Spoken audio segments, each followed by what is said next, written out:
Good morning and welcome. Isn't it an interesting morning? Coming from Cottonwood, it was so thick down there, I couldn't believe it. So it got better up here, and then right around here, I can feel it in my throat. So congratulations for being spiritual today, moving beyond what is happening. I'm Reverend Dr. Mary Mitchell, and I'm here to be the MC today, but also I'm a practitioner, as well as Christy. and Charlie and I will be at the bell after the service. If you would like a prayer for whatever, for prosperity, for friendship, for love, for health, anything, please ask us, because that's what we love to do on Sunday. We love to pray with you. I was going to say we have welcome packets on the back wall, but I took the last one for someone new today, so we'll have some more maybe next Sunday. That would be great. We have opening music by Holly Day. Welcome, Holly. All right.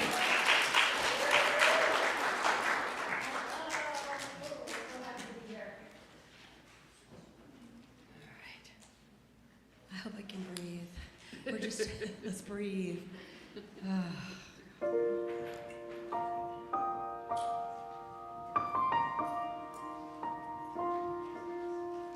When you search my eyes, you'll see my soul. When we share a smile, God's love is shown. When I seek your light, I find my home. When I search for strength in the hand I hold, that's me holding up heaven to you. That's me holding up heaven to you. That's me holding up heaven to you. With all my heart, with all my heart, I see you. Stop crying. I see you. This has been a wedding song for a few people here. So feel free to sing with me on this part. It's a call and response, and then sing the chorus with me if you can. So when I search your light, when I search your light, I find my own, I find my own. And when I feel your love, when I feel your love, I know I'm home. When I search your eyes, I see your soul. When we share a smile, God's grace is known. That's me holding up heaven to you. That's me holding up heaven to you. That's me holding up heaven to you. With all my heart, with all my heart, I see you.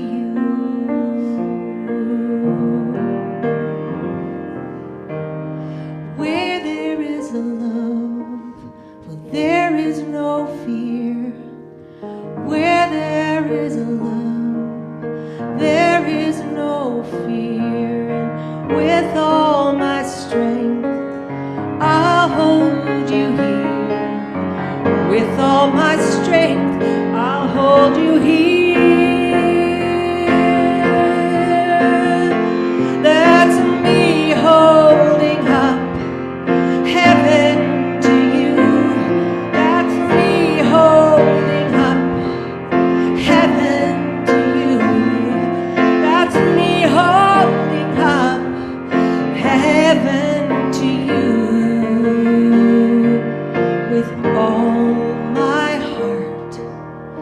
Oh, my heart, I see you.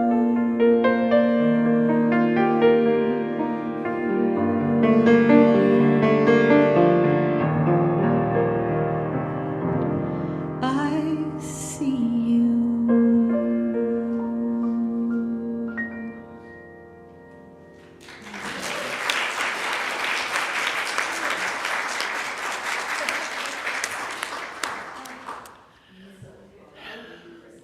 Holly, I never get tired of hearing that song. It's so beautiful.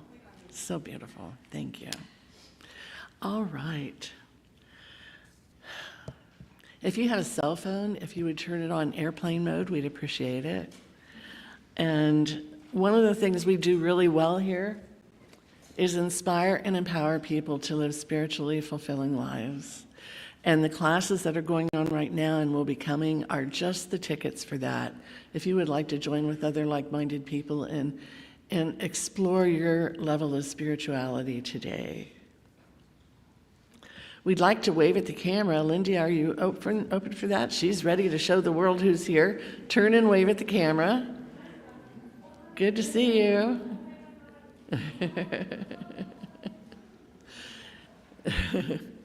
This is usually where we have the children go in the back, but the children now go in the back instead of coming here and waiting around. They're very happy about that, by the way. Hanging around having people sing to them. Yeah, that wasn't what they liked. But anyway, we have some focus announcements. And the number one announcement, Holly Day will be playing for you at 11:45 to 1:30 today.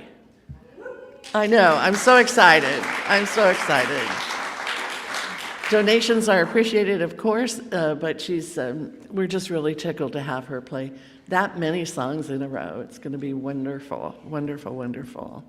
And we have Phoebe Faucio. Phoebe, you're here. Yay, stand up, please, dear. She is doing sound healing baths with crystal bowls, and she's really, really, really good at that. Profound relaxation, healing sound vibration, and it flows through Tibetan bowls and crystals. That's awesome, Phoebe. Yeah, you're really good at that too. Oh, aren't we all just good? It's one of those mornings. We have memory maintenance and somatic yoga by Silky Richmond. Healthy Body, Healthy Mind starts Monday, July 14th, and it's in your program. And the SOAR group is on July 19th, going to the Mount Shasta Gray Butte Trail, McBride Springs, and the Peace Garden. So if there's no smoke in the air, that might be a fun trip to go on. And then we have, if you haven't heard Gary Lynn Floyd, how many know Gary Lynn Floyd, know of him? Oh boy, I'll tell you, I would go to San Francisco or even LA to hear Gary Lynn Floyd. He is phenomenal. And he's going to be here Sunday, July 27th, 11:30 to 12:45. I've heard him at Asilomar, and I mean, the guy is just phenomenal. He's just a really great musician and writing his own music. Roy Wolstead is doing the men's group Monday, July 14th in the evening, 7 to 9. Let's see what else we got. Pathway to Housing, there's a summer food drive, and there's a bin in the hallway there for that. Pathways to Housing is an organization in Reading, and they're looking for food donations, non-perishable items. And also there's a bin out there for feeding pets of the homeless, and sometimes we forget about all the homeless people with their pets that they dearly love. And so we like to offer them food also through various, the kitchen cookies take care of it. They take the food to various places where the homeless come, and they know they can get food for their pets. So we've been doing it for many years, and it's a wonderful thing to do. Wonderful thing to participate in. All right, we have a reading. Lori, all right, come on up, Lori. And then we will invite the bell 3 times. Charlie will do that. And the bell is to take the reading into your heart and really think it through and embody the goodness in the reading. And then I will do what's called a spiritual mind treatment, which is our form of affirmative prayer. And then Reverend Sue has a topic that's called, oh, that'll be good, breathe. Okay, but keep breathing until she teaches you how to breathe. Okay.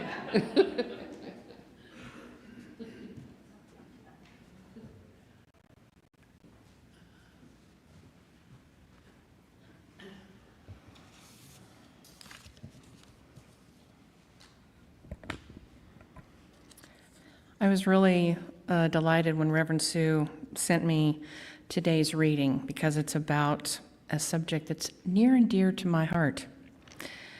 I don't know if any of you have ever heard of Shark Week, but it's one week of the year that I'm glued to the TV. So, here is a metaphor. The shark is often seen as the lone predator, stealthy, solitary, feared. Much like the myth of rugged individualism, it's cast as a creature that thrives on its own, needing nothing, answering to no one. But that's not the whole story.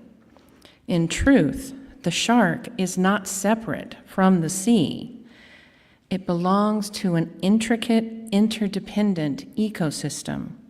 It keeps the balance, culling the sick and the weak, allowing coral reefs to flourish, helping schools of fish to thrive. It moves alone, yes, but its aloneness is not isolation. It is participation. It is purpose. Others may fear our power, mislabel our presence, or mistake our strength for aggression.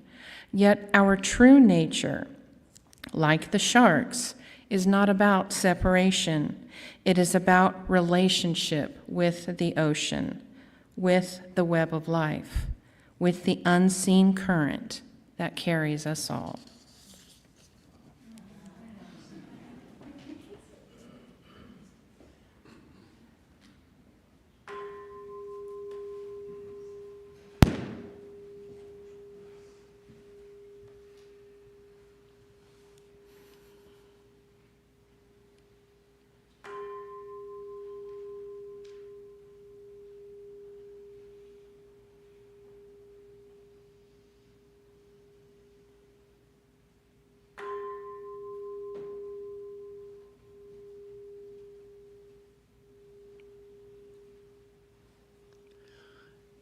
There is only one unseen current that carries us all. And the essence of this current is love. We've all been created with the love of God. Each individual, so unique, so special, so gifted. Here in this example of humanity, learning how to be love. And so this morning, as we embrace that we swim in the love of God, and sometimes we forget. But in this moment, we remember every cell in our body appreciates our love, taking good care of it, taking good care of everything that keeps us alive in joy and happiness. Every cell in our body responds to other cells, responds to our environment. And so keeping our environment filled with love is so valuable to not only us, but to everyone we come in contact with. That's how we spread the grace of God. So I'm grateful this morning for just the simple title, Breathe, because I know we're breathing life into our life in ways that are profoundly loving and giving to others. For this, I'm so grateful, and let my breath go out into the world just as yours does too today, to smile and bless others along our way. And so it is. Reverend Sue. Thank you.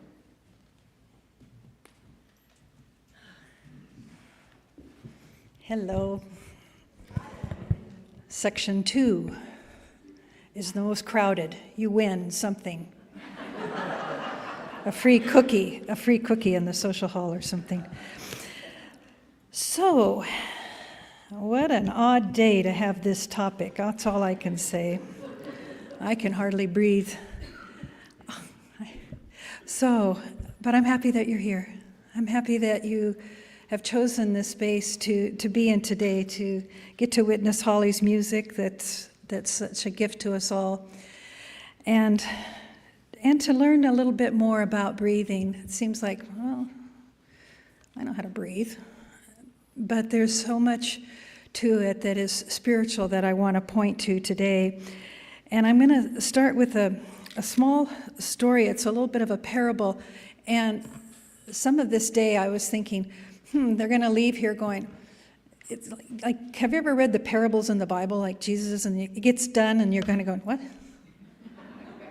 What?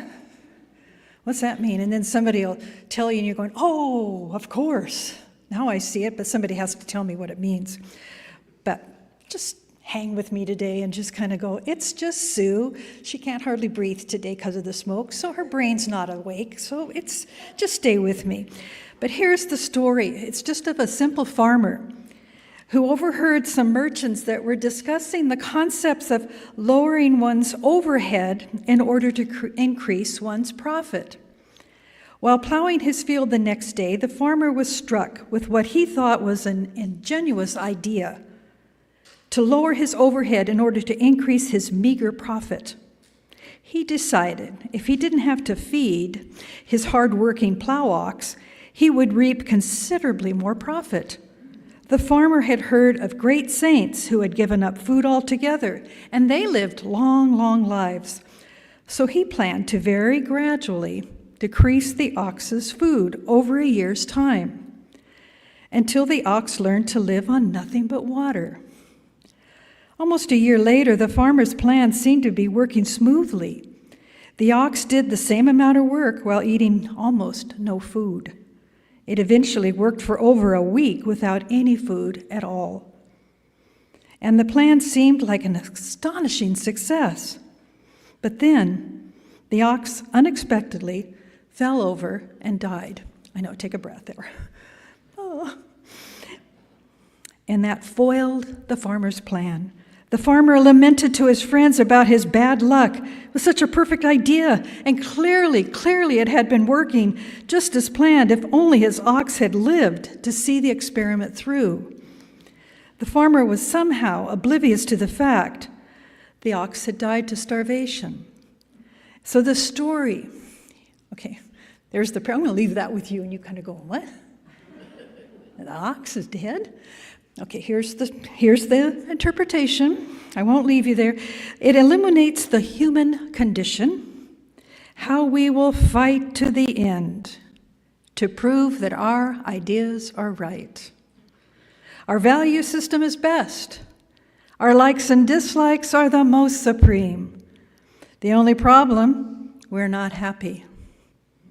Our cleverness, our vanity, and intellectual certainty will often mask the clear fact that our life may be a disaster. Yet we'll fight to the death, asserting that everyone should think and do as we do.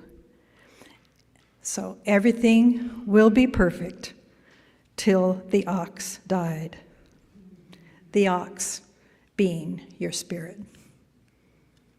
The ox being your spirit. So, a life, that comes from a book called A Life Worth Breathing. And I'm going to come back to that shortly because the author has some brilliant things to share also about the sacredness of breath. So I pull us back together into the topic, and there's a Rumi quote that said, "There is one way of breathing."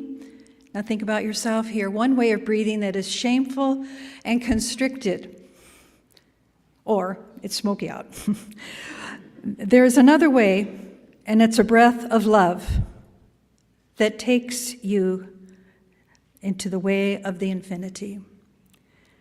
So consider for just a moment, if you're allowing your breath to flow naturally, effortlessly, freely, just notice it.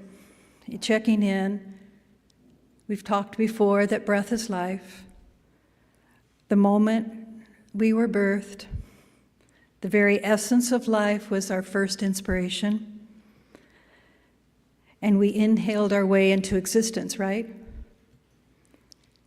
That first inspiration was our longing to live.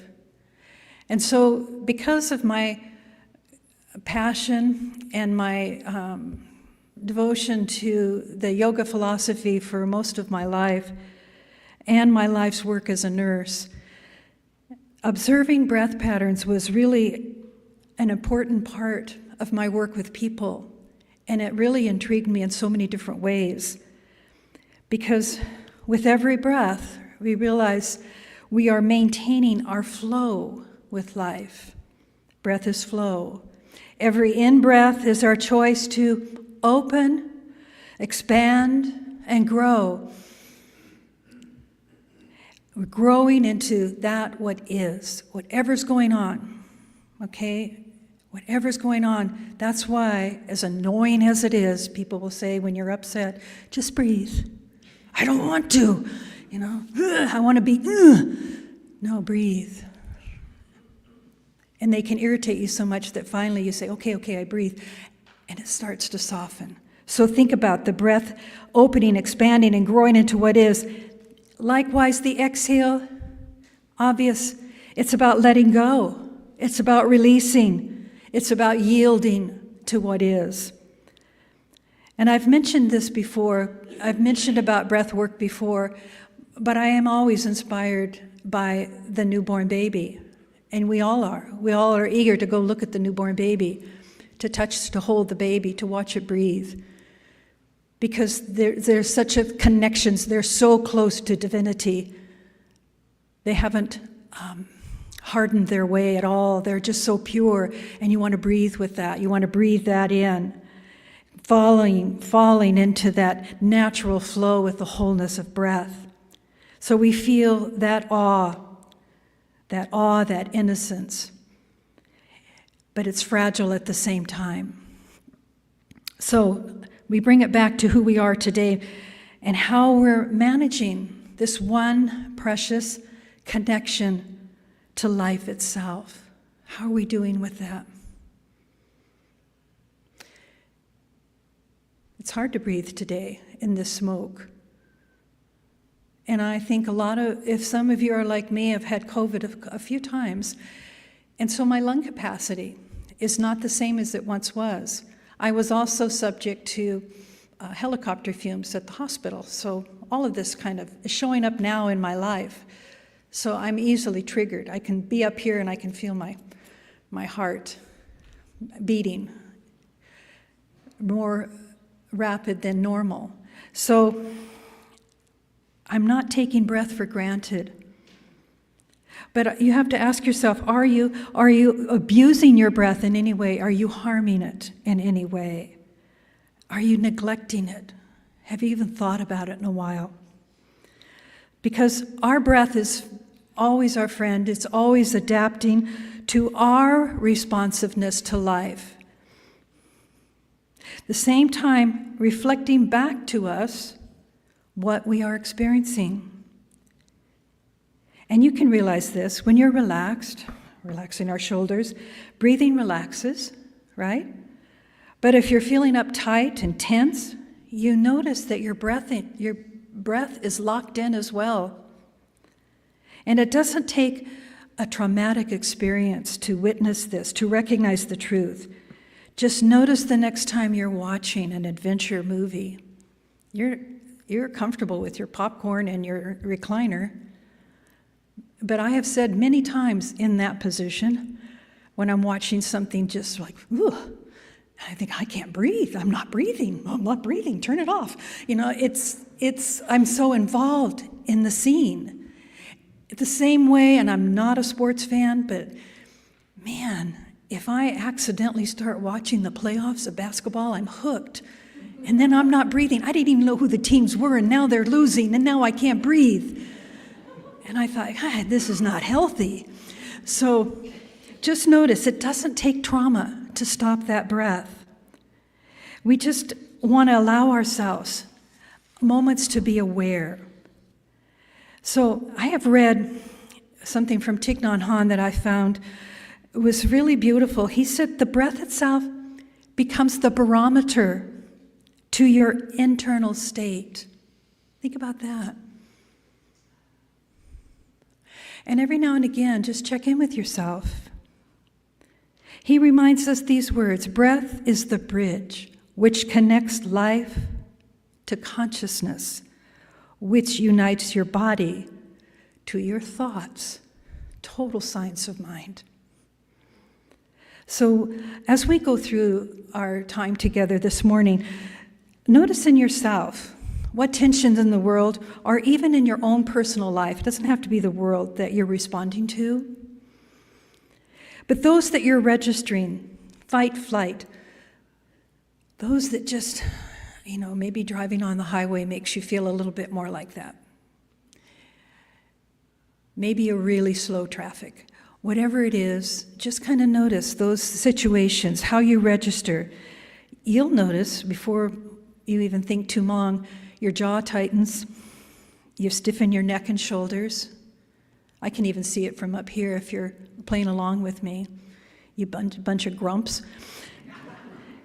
But all of this penetrates your heart space so quickly, and we shrink ourselves into this capacity to breathe deeply when we're advised to.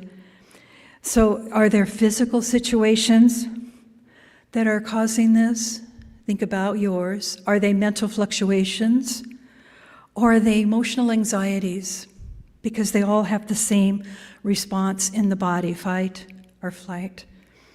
As you think about this, all the time, as I introduced it, you start to have physical reactions and responses. It's the nature of the divine intelligence protecting us in our bodies. So our thoughts, our feelings, and our emotions are continually influencing how we breathe. But the flip side, if we're looking at that, how our thoughts, feelings, and emotions influence how we breathe, it's also important to note that our breath itself can influence and affect the thoughts and feelings. When we become more aware, more mindful, more tender to the breath itself. So I look at this as the prayer, your own personal prayer for self-care. So we breathe in such a way, and you notice, when you get home, there's the sigh, whether it's an out loud sound, there's a sigh of letting go. Whew, my day is done. Whew, I'm glad that's over. Whew, letting go. You can even add that little whew. Make it a song, right? Oh, I hear a song. Holly will sing it to us next time. But if we stay in touch, because that is your breath prayer. That's yours. There's a signature there. And as we witness with the purest intentions, without judgment, the language that is the message of our breathing, we will enter our practice.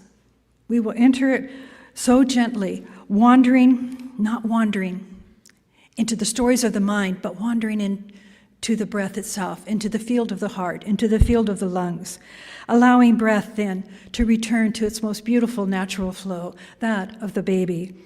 It's so sacred, it's so intimate, and it's informing us now under no threat at all as we just allow ourselves to soften into the moment of time. So this is what I see as being mindful and joyful as we anchor our practice. This is spiritual practice this morning. It's our choice. It's our choice all the time as we're mindful. Our nervous system, think about it, rejoices and rebalances itself by slowing the heart rate down. You can feel it. Now, some of you have come to my yoga classes, and we always start. I sometimes let as I sit there to start our practice, I can let it go. Oh, here I go. Hope they're not bored as we go into breathing. But I will never miss it. Because if we don't set our intention by slowing down the breath, we'll never arrive in our practice. And I look at some of the students, right? It's so integral to practice. So slowing the heart rate down, lowering our blood pressure, these are the things that I would talk to cardiac rehab patients. Breathe. Do a breathing practice. You want to lower your blood pressure. Before you take it, breathe. Sit and breathe, feet on the floor, mind calm. Relaxing body and mind into calmness. And it works every time. a few degrees of dropping. So you can imagine, along with their health care, their medicine, I'm not saying to drop your medicines and just breathe, gradually, over time, you recalibrate and balance, listening to the medical advice all along the way. This is how we transform, though, recognizing first and foremost, my mindful breathing is my innate resource to end my suffering. Every breath is our pathway to optimal health. Our well-being in every breath has the intelligence, has the divinity within it to be responsive to our life. So let's look at that. Our breathing as a divine messenger, signaling you, rest, my dear one, and rebalance. That is the divine intelligence flowing through you. We know this science as it has gradually increased over years in medical science, Western science now, but in the Eastern philosophy, the yogis knew this hundreds of years ago. Actually, thousands of years ago. You see it in all the textbooks, all of the scriptures, the breath. So when we increase that oxygen, we become clear, we become aware. And this mindful awareness allows us to tune in to truly what is going on. And then we can witness within. We can witness it, not by fighting it, not by cursing it, not by shutting it out, shutting it down, but calmly looking at it from within. Allowing our fears to release, to let go. We breathe and we are witnessing our exhale as we breathe. There is the key part of breathing. You see, most of us, as we say breathe, oh, there's my breath in, la-di-da. Oh, I forgot, it's gone. I exhaled, I didn't know it. Oh, I'll breathe in again. I'm going to pay attention. Exhale, oh, I can't wait to inhale again. And we shorten it. It's so interesting. I just think this is so interesting, Sue. I know, you keep going, whether they're listening or not. But I want to emphasize, we all know the damaging influence of stress. And these hormones, when we aren't breathing right, these stress hormones are releasing all the time. And they target what? They target the field. They target the heart. It's so important, if you want to heal your heart from being heartbroken about anything, you've got to breathe. You've got to breathe into that space. And then also you add adrenaline and the cortisol influence on our immune system. Whew. We all get sicker because we're breathing so shallow. So watching your thoughts is actually harnessing your mind. In a witness state, you're the observer now. You're not the actor. And this allows all of those good natural opiates in the brain to release, so your pain is decreased. Our body is soothed just by breathing the full cycle of breath. And the science of the breath is continually balancing oxygen with carbon dioxide in our bodies. And this is all leaning towards our optimal state. So we can thrive in this life when we relax into it. That's our choice, how we respond. Our breath is so sensitive to our inner environment and our outer experiences. We're continually adapting. When we find ourselves hurried, you know what it feels like. If we're in a rush, you can feel that. Everything kind of, the whole rib cage all of a sudden seems to be a lot smaller. And we're much more annoyed about what we're seeing out in front of us if we're in a rush. But you add panic to that, and now the breath is shortening even more. That lung capacity is shrinking even more. So it's a self-awareness. Oh, I can feel, so what if I'm late? I'm alive. So what if I'm late? They have to get over it on the other end of this. So we start to discover these patterns that have allowed themselves, if you're not paying attention, think about this, they have run you. They've been in you, running you, all this time, neglected. So now it's a habit. But we can break those patterns. In yoga, it's called the science of pranayama, and which translates, prana is the life force in the Sanskrit yogic tradition. Life force.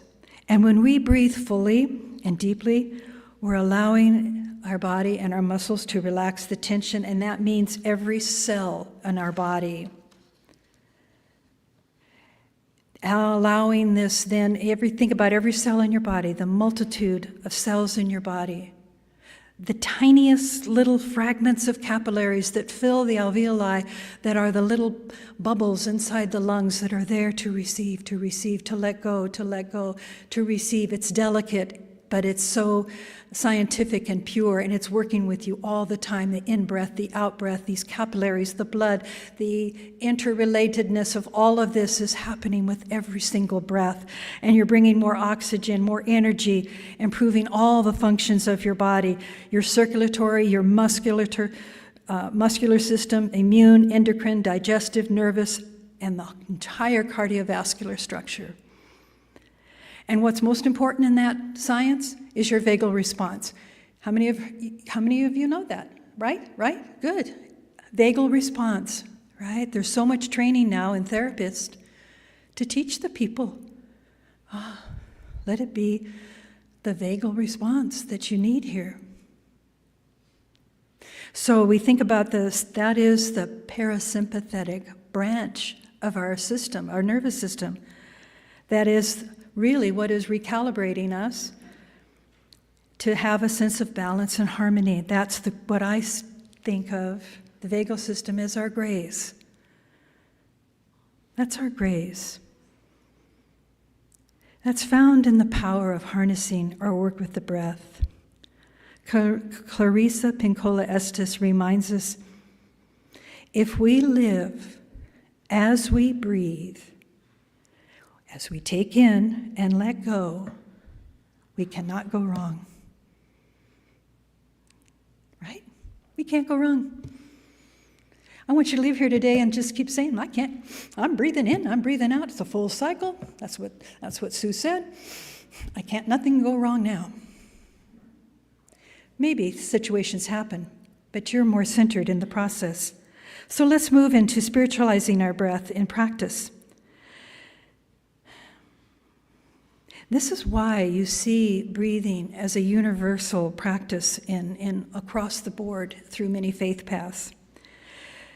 And Kabir, the poet, had written this. So think about your search for the divine. Kabir, are you looking for me? I'm in the next seat.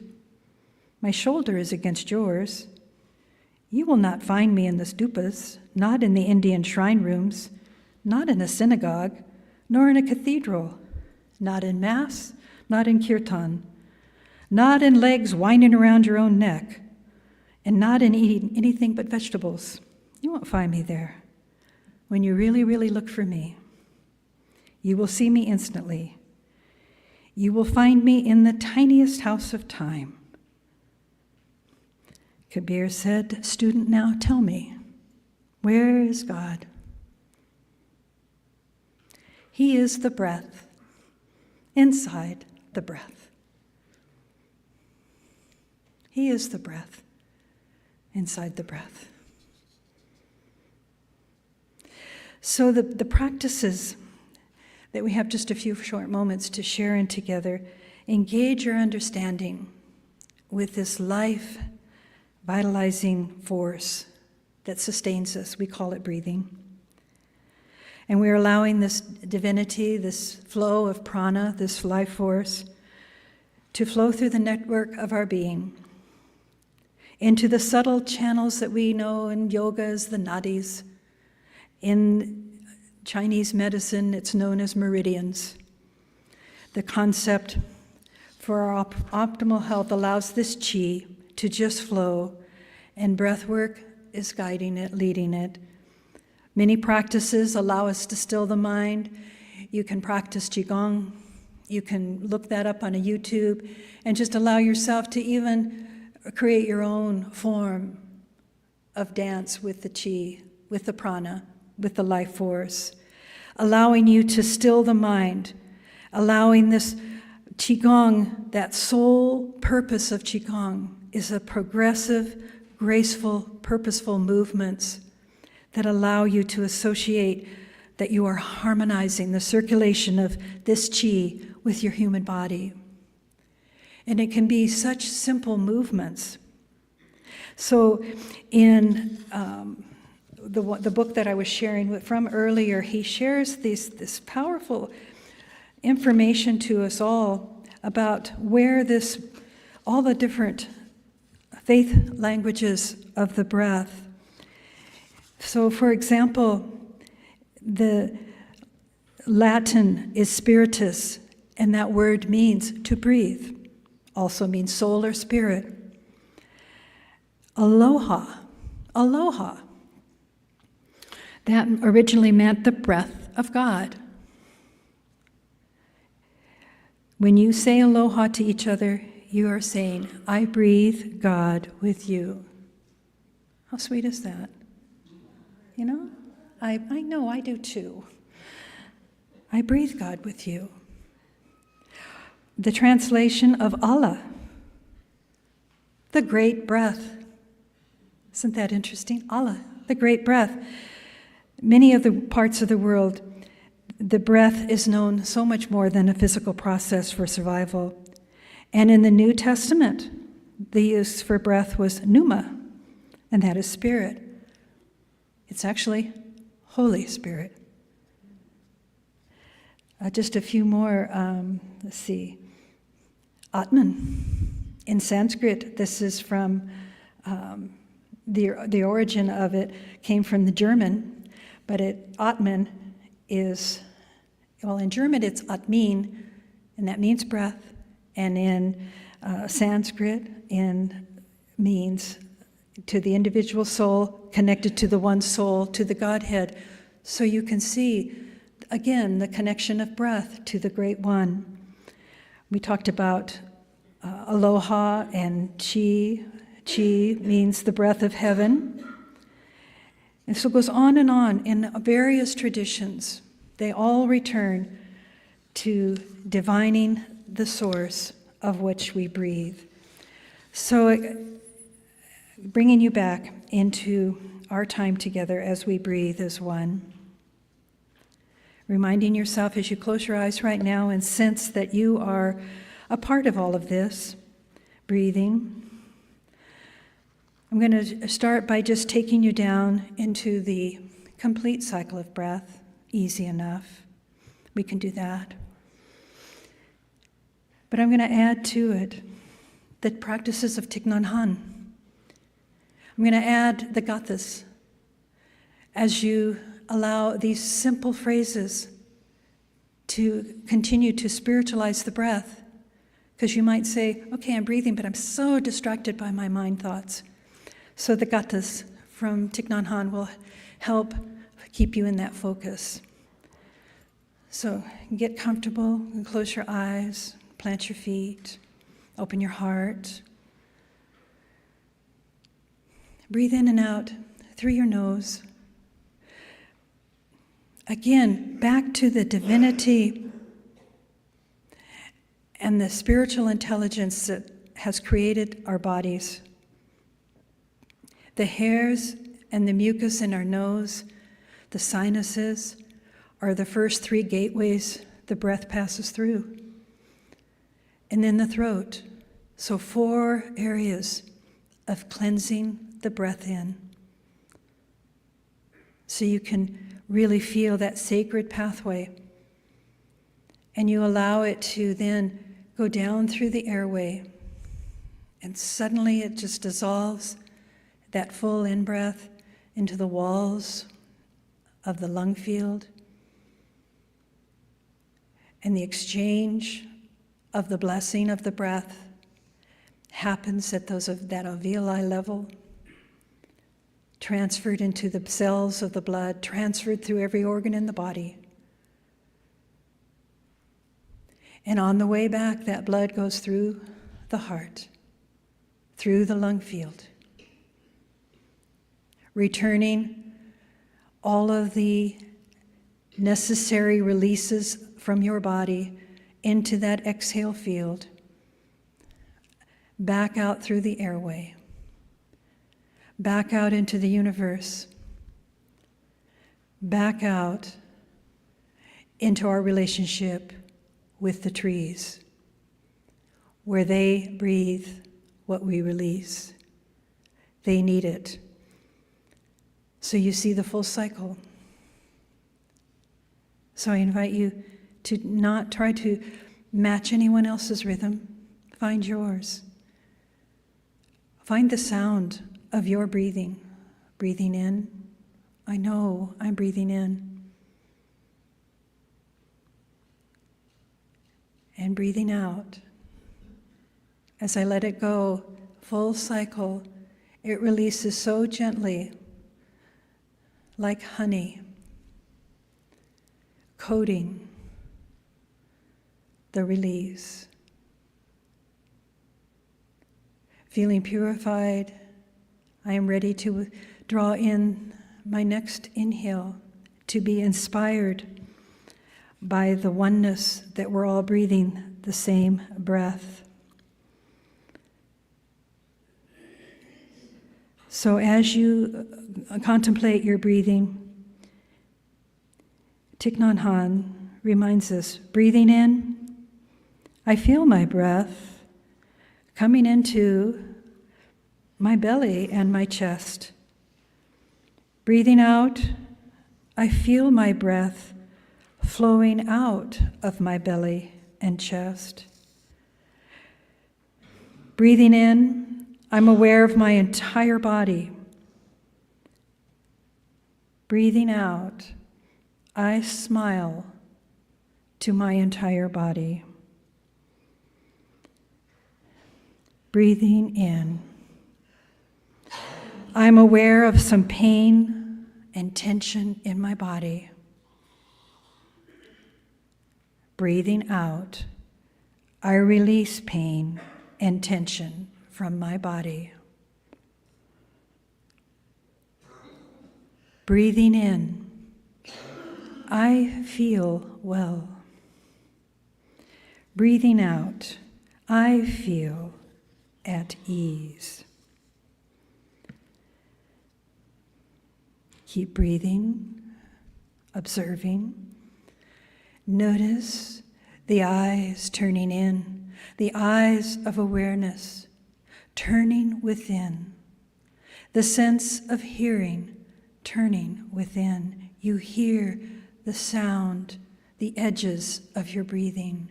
Is it smooth or is it erratic? Listen to the inner ear, to your sound, your song of breath. Feel it in the throat space, in the sinus, in the heart field, in the lung field, in the physical body. Feel the breath. You're turning within. Yoga practice talks about pratyahara, withdrawing the senses from the outer world. May we all turn within and see that true divinity ever present as we breathe. We're making a difference in the world. We continue breathing in. I see myself as space. Breathing out, I am free. I am free. Space, freedom. Space and freedom.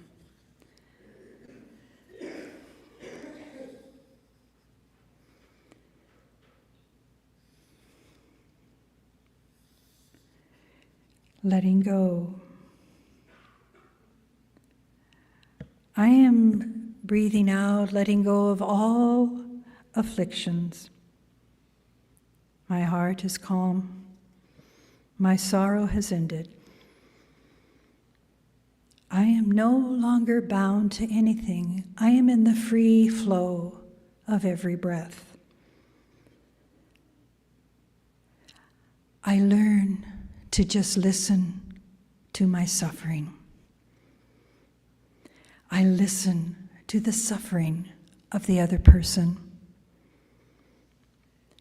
Understanding is born in me. Compassion is also born in me. I am breathing. I am breathing for myself. I am breathing for the world. I am breathing oneness. I am breathing the divine.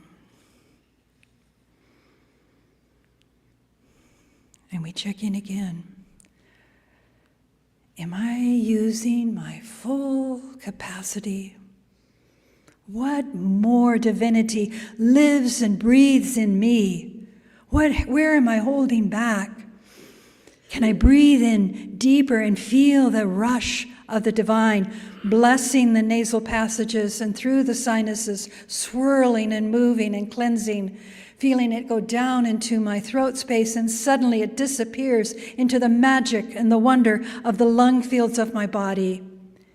It circulates around my heart that is filled with compassion and empathy for the world and for myself.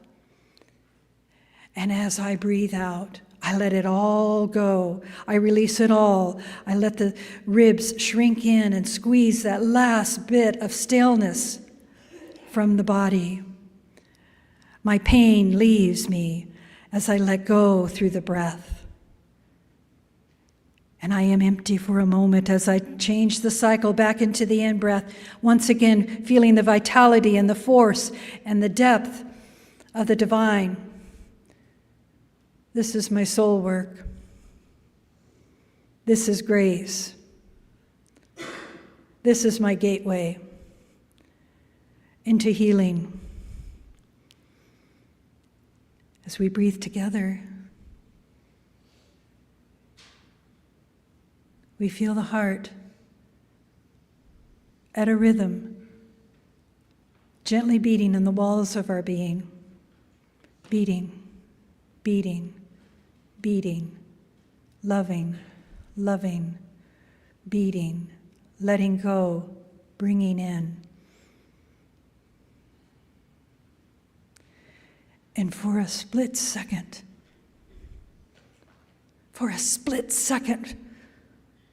we are one. We are one. We can put everything else away. Just that breath. We are one.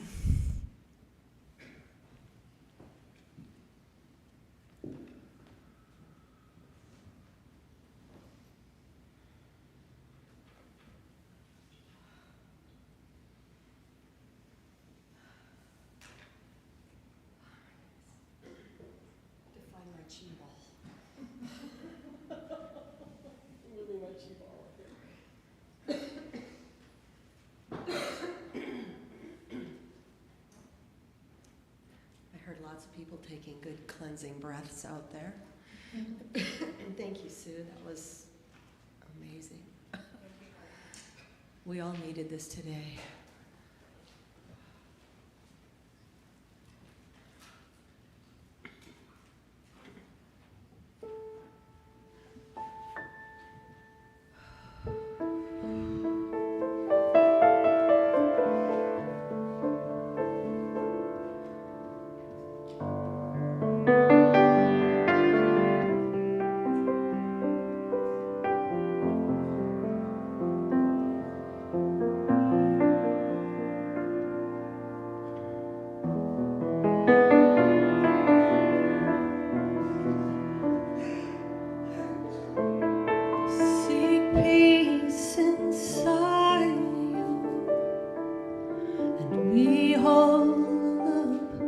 That surround you,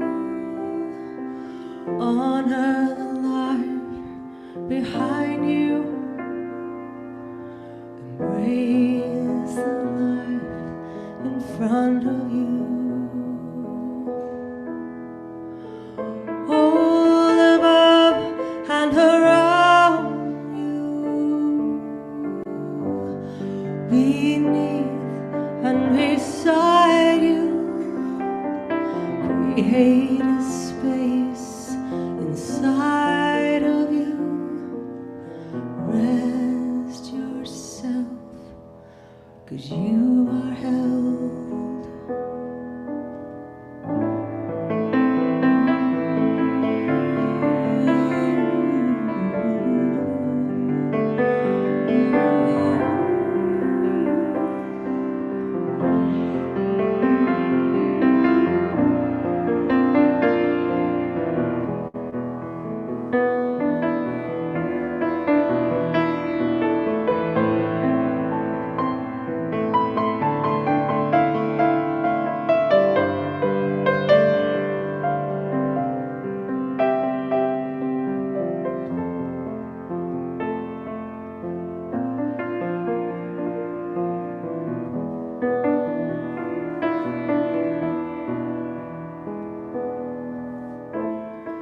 Seek peace inside you.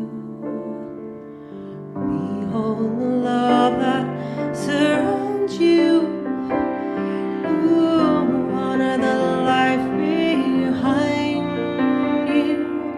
Embrace this life in front of you.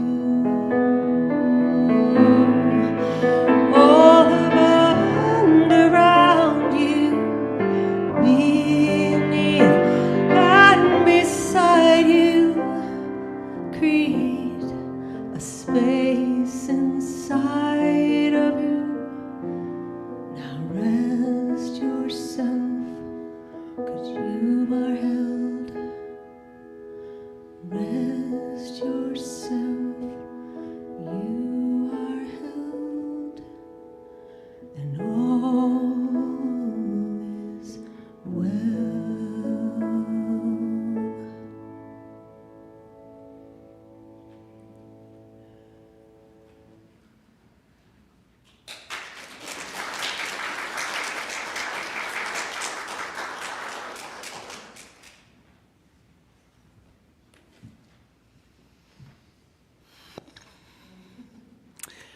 I'd like to invite the ushers forward.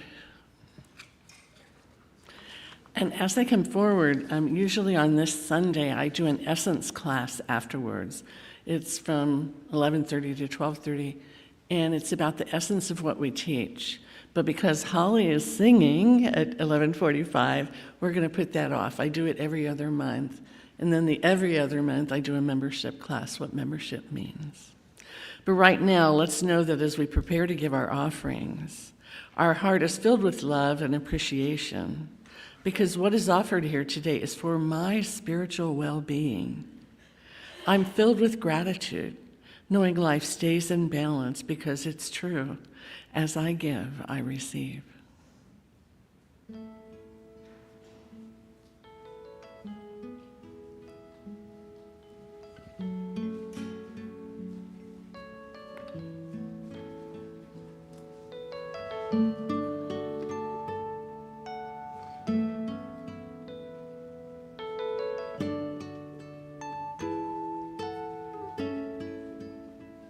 I am so blessed. I am so blessed. I am so grateful for all that I have. I am so blessed. I am so blessed. I am so grateful. I am so blessed. I am so blessed. I am so blessed. I am so grateful for all that I have. I am so blessed. I am so blessed. I am so grateful. I am so blessed. I am so blessed.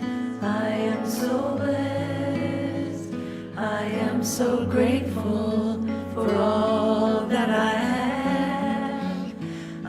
am so blessed. I am so blessed. I am so grateful. I am so blessed. I am so blessed. I am so blessed. I give great thanks for the blessed donations received in the offering this morning and those that come during the week.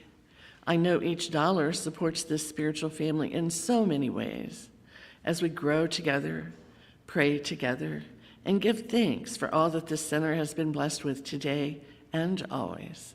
And so it is.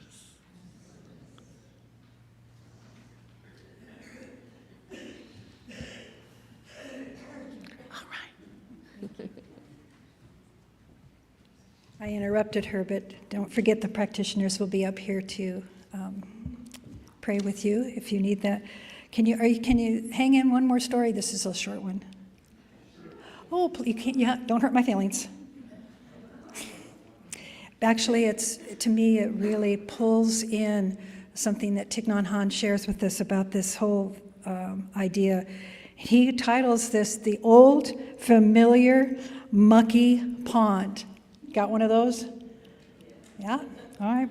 Some people are unable to leave their painful past behind, to live freely at ease among the wonders of life, the moon, the stars glowing brightly, mountains and streams delighting us, 4 seasons, always revealing themselves by turning. But some never get in touch with any of that. They feel more comfortable hanging around the cellar of their painful memories. Liberation means, first of all, breaking out of the prison of our past.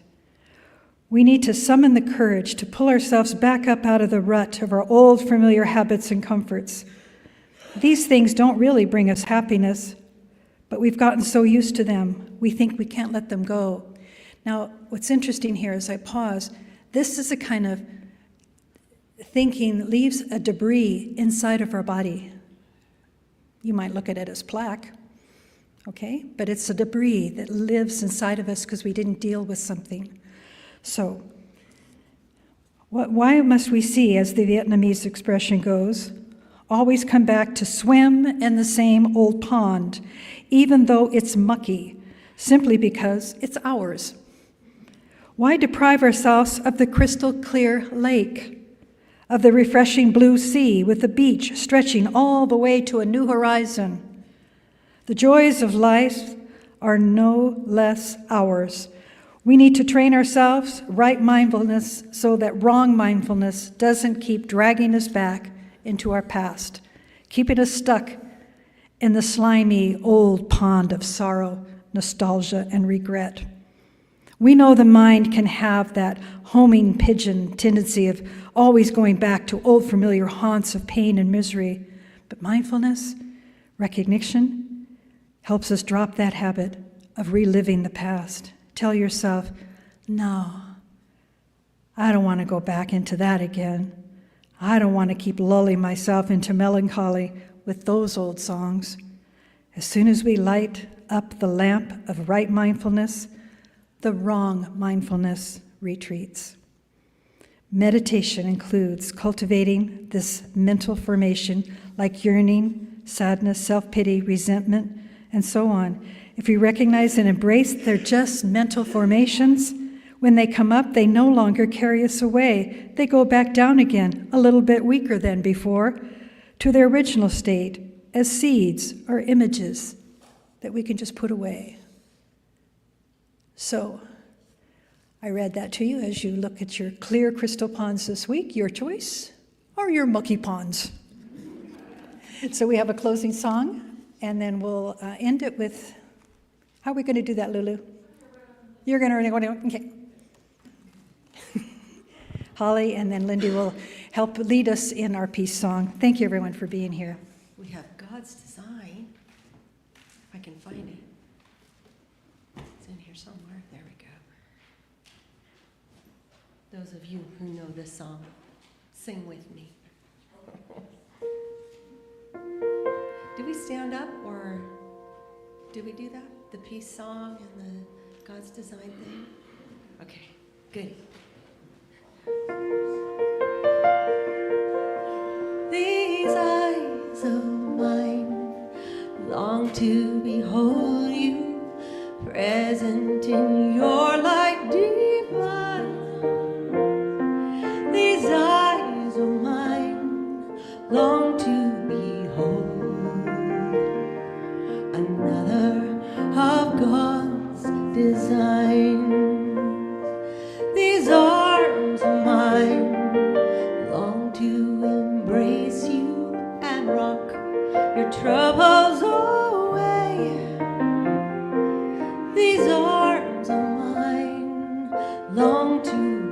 grace, another of God's designs. I am, you are, we are another of God's designs. This heart of mine longs to adore you and loves to see you shine.